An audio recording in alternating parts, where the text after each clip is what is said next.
अवाम अब इनको जूते मारेगी।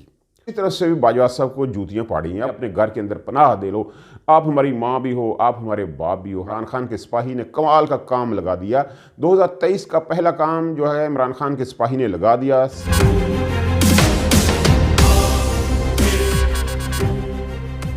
बिस्मिल्लाहिर्रहमानिर्रहीम। अल्लाह ताला के फ़ज़ल करम और शुक्र के बाद आज की गुफ्तगू का आगाज़ करते हैं। मैं हूँ काशिफ़ अहमद, आपकी खिदमत में आम आदमी की बात के साथ हाज़िर।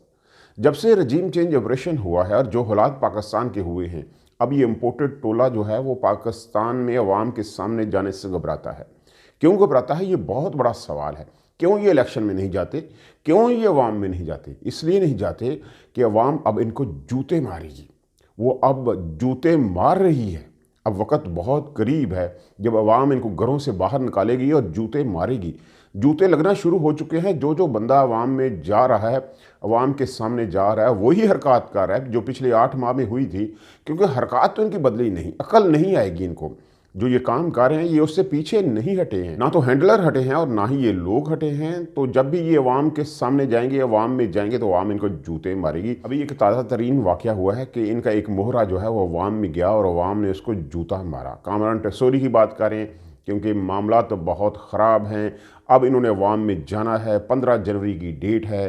कराची के अंदर इलेक्शन है, हैदराबाद में इलेक्शन, बल्दियाती इलेक्शन होने जा रहे हैं और अवाम के अंदर जाना है। परेशान हैं कि ये तहरीक इंसाफ का रास्ता कैसे रोकें। तहरीक इंसाफ जो इस वक्त पाकिस्तान की मकबूल तरीन जमात बन चुकी है, तो उसका रास्ता कैसे रोकें, ये बहुत बड़ा सवाल है।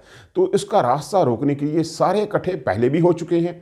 जब इन्होंने रजीम चेंज ऑपरेशन किया तब भी 13 जमातें जो मुख्तलिफ नज़रियात रखती थीं, एक दूसरे को गालियाँ देती थीं, सड़कों के ऊपर घसीटने का कहती थीं, पेट फाड़ने का कहती थीं, वो सारी जमातें इकट्ठी हुईं और फिर इन्होंने इमरान खान की हुकूमत को गिराया। और अब कराची के अंदर भी यही सूरत हाल है। ये अकेले तो इमरान खान का मुकाबला नहीं कर सकते, तो सारे मिलकर ही इमरान खान का मुकाबला करेंगे। तमाम जो MQM के हिस्से हैं, जो मुख्तलिफ लोग हैं जो एक दूसरे को गालियाँ देते थे, और इवन के मुस्तफ़ा कमाल साहब जिन्होंने PSP बनाई और बड़े जोश व खरोश के साथ उन्होंने इन तमाम लोगों को, पाकिस्तान MQM और हकीकी MQM, इनको गालियाँ दी। इनके बारे में कहा कि इन्होंने मुल्क को लूट लिया, इन्होंने कराची के वसाइल को लूट लिया। वसीम अख्तर के बारे में उन्होंने क्या क्या नहीं बातें की। और कामरान टेसोरी के साथ आज वो खड़े हुए हैं। कामरान टेसोरी किन के मोहरे हैं ये सब जानते हैं, किन का चेहरा है ये सब जानते हैं, किन्होंने उसको गवर्नर सिंध लगवाया है ये सब जानते हैं। तो इसका मतलब है जो स्क्रिप्ट राइटर है वो अभी भी स्क्रिप्ट लिख रहा है और वही स्क्रिप्ट लिख रहा है जो उन्होंने रजीम चेंज ऑपरेशन में लिखा था। तो वो पीछे हटा नहीं है। तो ये जूता कामरान टेसोरी को नहीं लगा, ये स्क्रिप्ट राइटर को भी लगा। अगर वो महसूस करे, तो अगर वो अवाम की नब्ज़ को देखे पढ़े, तो उसे महसूस हो जाना चाहिए कि अवाम क्या सोच रही है। अवाम अब ये बर्दाश्त नहीं करेगी जो ये काम कर रहे हैं। अब अवाम इसको बर्दाश्त नहीं करेगी। अवाम ने जूते मारने शुरू कर दिए। तो कामरान टेसोरी को जो जूता लगा है वो सिर्फ कामरान टेसोरी को नहीं लगा, वो उन लोगों को भी लगा है जो स्क्रिप्ट लिख रहे हैं। उन्हें इस स्क्रिप्ट से बाज आ जाना चाहिए, क्योंकि वक्त अब बहुत करीब है। अगर वो ना रुके तो अवाम उनको घरों से बाहर निकालेगी और जूते मारेगी। अवाम अब तंग आ चुकी है उनकी इन हरकत से, लेकिन लगता नहीं है कि वो रुकेंगे। क्योंकि अब देखें, फैसल वाडा को भी ऑफ़र हो चुकी है। अब सब जानते हैं कि फैसल वाडा ने अपनी खिदमात की क्या कीमत चुकाई और क्या कीमत उन्होंने पाई, ये सब जानते हैं। इमरान खान के ख़िलाफ़ वो बोला, हालांकि उसकी कोई हैसियत नहीं थी। इमरान खान के नाम के ऊपर वो MNA बना था और उसके बाद उसको सेनेटर बनाया गया, क्योंकि इमरान खान के साथ उसकी यारी थी। इमरान खान तल्लक निभाना जानते हैं, तो उन्होंने उसकी वादा खिलाफ़ी के बावजूद उसको सेनेटर बनवा दिया। उसने झूठ बोला हुआ था, इमरान खान को पता था कि इसने झूठ बोला हुआ है। उसके लोग इमरान खान को बता रहे थे कि ये झूठा आदमी है, बयान हल्फी इसने झूठा दिया हुआ है, तो इसको सेनेटर मत बनाएं। लेकिन फिर भी इमरान खान ने कहा कि इसने मेरा साथ दिया हुआ है। जो भी है, एक सेनेटर है, एक सेनेट की क्या कीमत, एक तल्लक की कीमत होती है, तो मैं इसको सेनेटर बनवाता हूं। तो उसको सेनेटर बनवा दिया इमरान खान ने। लेकिन इमरान खान के ख़िलाफ़ बोला, बहुत बातें की, सारा कुछ उसने इमरान खान के लॉन्ग मार्च को रोकने की कोशिश की। सारे काम हुए। जो जो इमरान खान के ऊपर हमला हुआ उसके बारे में उसने पहले बताया, यानी स्क्रिप्ट राइटर ने उसको बता दिया था कि ये वो काम है, अगर तुम करोगे तो तुम्हें इसकी कीमत दी जाएगी। और इसको कीमत दी गई, उसकी नाअहली ख़त्म हो गई। अब वो सियासत करना चाहता है, वो इलेक्शन भी लड़ेगा, हो सकता है हार जाए, यकीनन हार जाएगा, क्योंकि इमरान खान का जो भी सिपाही उसके ख़िलाफ़ खड़ा होगा वो जीतेगा। इमरान खान के चाहने वाले उसको कभी अब इलेक्शन जीतने नहीं देंगे। लेकिन फिर भी उसको सेंटर बनाने की कोशिश की जाएगी, तो उसके लिए कोई ना कोई जमात तो होनी चाहिए थी। तो उसको ऑफ़र की गई कि वो भी MQM में शामिल हो जाए। कामरान टेसोरी साहब यानी स्क्रिप्ट राइटर ने उसको ये ऑफ़र की कि वो भी जो है वो MQM के अंदर शामिल हो जाए, ताकि मुस्तक़बिल करीब में उसको दोबारा सेनेटर बनाया जा सके। तो ये सारे मोहरे हैं जिनको इकट्ठा किया जा रहा है। बलूचिस्तान से तल्लुक़ रखने वाले इमाम और बाप दोनों पार्टियाँ, बाप पार्टी का तो सबको पता है, ज़ोहर वलीदी साहब और जाम कमाल साहब, ये सारे लोग जो हैं, अब देखें ये पीपल्स पार्टी के दरवाजे के ऊपर दस्तक दे रहे हैं।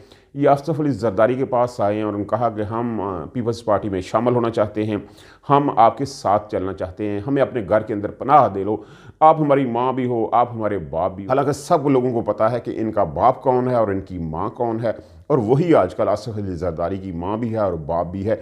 यानी कंट्रोल करने वाले कोई और हैं जो इस वक्त आसफ़ अली ज़रदारी को बलूचिस्तान के अंदर इन कर रहे हैं। वो आसफ़ अली ज़रदारी को भी उसकी खिदमात की कीमत अदा कर रहे हैं जो आसफ़ अली ज़रदारी ने रजीम चेंज ऑपरेशन में किया।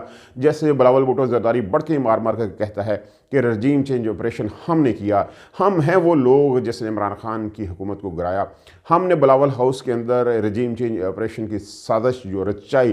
तो मुस्तफ़ा नवाज़ खोखर ने कहा, बेवकूफ़ा तेरी इतनी औकात क्या, तो ये काम कर नहीं सकता, ऐसा मुमकिन नहीं है। ये सारे काम जो हैं जनरल बाजवा साहब ने किए हैं। अब जनरल बाजवा साहब की अजीब किस्मत है, देखें 6 साल का दौर, अब दोनों तरफ से उसको जूते पड़े। इमरान खान तो मार ही रहा है, इमरान खान तो यही कह रहा है कि जनरल बाजवा ही वो शख्स है जिसने पाकिस्तान को तबाही के किनारे के ऊपर ला खड़ा किया है, यही सारे फसाद की जड़ है। ये दोगली पॉलिसी अख्तियार कर चुका था, ये मेरे साथ भी था और जो पाकिस्तान के दुश्मन हैं उनके साथ भी था, इन चोरों लुटेरों के साथ था।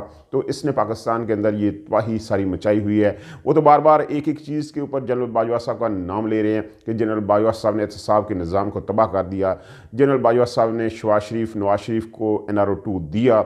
ये सारे काम जनरल बाजवा साहब ने किए। अब दूसरी तरफ से भी बाजवा साहब को जूतियाँ पाड़ी हैं। अब मुस्लिम लीग नून को भी नज़र आ रहा है कि अब हालात उनके हक में नहीं रहे, टेक्नोक्रेट हुकूमत की बातें हो रही हैं, तो उनकी हुकूमत जाने वाली है। तो उन्होंने अवाम के अंदर जाना है, तो वो अपना बयानिया बनाने की कोशिश कर रहे हैं। अयाज सादक, जवेद लतीफ़, राना मशहूद साहब भी आए और उन्होंने कहा कि बाजवा साहब ही सारी फसाद की जड़ थे। अब वो नाम तो इमरान खान का ले रहे हैं, लेकिन बाजवा साहब की लतरोल भी कर रहे हैं कि बाजवा साहब ने ये सारे काम किए, बाजवा साहब ने पाकिस्तान की तबाही की, ये सारे काम जो हैं वो बाजवा साहब के। उन्होंने इमरान खान के ऊपर एहसान किया लेकिन मुल्क तबाह कर दिया। अभी भी इमरान खान को लाडला बना कर रखा हुआ है। वो यार इमरान खान के ख़िलाफ़ 51 के करीब FIR दर्ज हो चुकी हैं, मुकदमात जो हैं 15-16 उसके अदालतों के अंदर हैं, उसके ऊपर हमला हो चुका है, उसको मारने की कोशिश की जा रही है, उसकी तमाम रिट पटिशन जो है वो मुस्तरद की जा रही हैं, इलेक्शन कमीशन उसके ख़िलाफ़ है, अदारे उसके ख़िलाफ़ हैं, और आप कहते हैं वो लाडला है। वो कहाँ का लाडला है? लाडले तो आप हो, अपना सारा कुछ माफ़ करवा चुके हो, अपना सारा माल दुबई लंदन शिफ्ट करवा चुके हो, मौजें कर रहे हो, आपके पूरे ख़ानदान मौजें कर रहे हैं, बिल्कुल साफ शफाफ जो है वो हो चुके हैं, और कहते हो कि इमरान खान लाडला है। लाडले आप ही हो, लेकिन अब मजबूरी ये है कि आपने बाजवा साहब को गालियाँ देनी है क्योंकि आपने सियासत करनी है। तो अब याद सादक, जवेद लतीफ़, राना मशहूद जैसे लोग भी बाजवा साहब की लतरोल कर रहे हैं और कह रहे हैं कि बाजवा साहब ने ये सारे काम किए हैं, ये सारे गंदे काम जो हैं वो बाजवा साहब ने किए हैं। तो देखें 6 साल के बाद बाजवा साहब की क्या किस्मत है, ये दोनों तरफ से उनकी लतरोल हो रही है, बहुत बुरी लतरोल हो रही है। तो उन्हें अब एहसास होता होगा कि अगर वो रजीम चेंज ऑपरेशन का हिस्सा ना बनते, अगर वो इमरान खान की बात मान लेते, तो आज पाकिस्तान भी बेहतर होता और वो भी बेहतर होते, अवाम में उनकी एक इज़्ज़त होती, वो बड़ी खुशी के साथ अवाम में जाते। जैसे इम्पोर्टेड हुकूमत अब अवाम में नहीं जा सकती, ऐसे वो भी अब अवाम में नहीं जा सकते। और बल्दियाती इलेक्शन में तो इम्पोर्टेड हुकूमत बिल्कुल नहीं जा सकती, लेकिन भाग नहीं पाएगी क्योंकि इमरान खान के सिपाही ने कमाल का काम लगा दिया।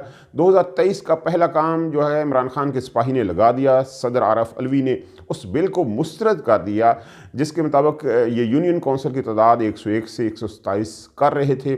उस बिल को सदर आरफ अली ने मुस्तरद कर दिया और वापस कर दिया और कहा कि ये मुमकिन नहीं है, ये बिल जो है वो आइन के ख़िलाफ़ है। इस बिल की बुनियाद के ऊपर आप इलेक्शन, जो बलदियाती इलेक्शन है, उसको प्रोलॉन्ग करें, मुलतवी करें, हो जाएंगे। तो ये ऐसा होना नहीं चाहिए, ये शख्सी आज़ादी के ख़िलाफ़ है। जो कवानीन अवाम के हैं, आप उनका हक़ उनसे दूर कर रहे हो। तो मैं इस बिल को मुस्तरद करता हूँ। तो अब इस इम्पोर्टेड हुकूमत की हालत देखने वाली होगी। मंडे को तो काज लिस्ट में वो ना तो ही अदालत का केस है और ना ही इंट्रा कोर्ट अपील का केस है, तो शायद ट्यूसडे या वेडनेसडे को वो केस लगे, तो उसमें ये बिल तो होगा नहीं जिसकी बुनियाद के ऊपर इलेक्शन कमीशन खेल रहा है कि ये कानून साजी हुई है जिसकी वजह से हम इलेक्शन को डिले करें, तो वो बिल तो ख़त्म हो गया क्योंकि कप्तान के खिलाड़ी ने काम लगा दिया, तो वो बिल तो नहीं है। तो अब इलेक्शन कमीशन की हालत देखने वाली होगी। तो उसने क्यों 31 दिसंबर को इलेक्शन नहीं करवाई, ये बहुत बड़ा सवालिया निशान होगा।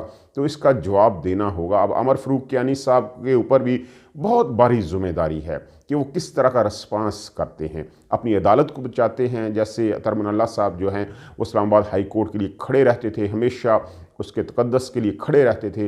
उन्होंने इस्लामाबाद हाई कोर्ट का एक इमेज बना कर रखा हुआ था।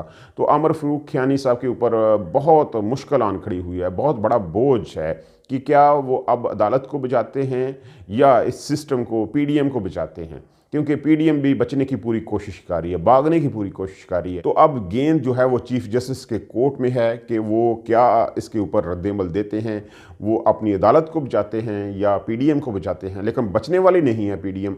आज 3 माह के लिए इलेक्शन डिले हो जाएंगे, इससे ज़्यादा डिले नहीं हो सकते। ये इमरान खान के गज़ब से, अवाम के गज़ब से बच नहीं सकेंगे। अवाम इनको घरों से बाहर निकालेगी और जूते मारेगी। ये इनकी हालत हो चुकी है।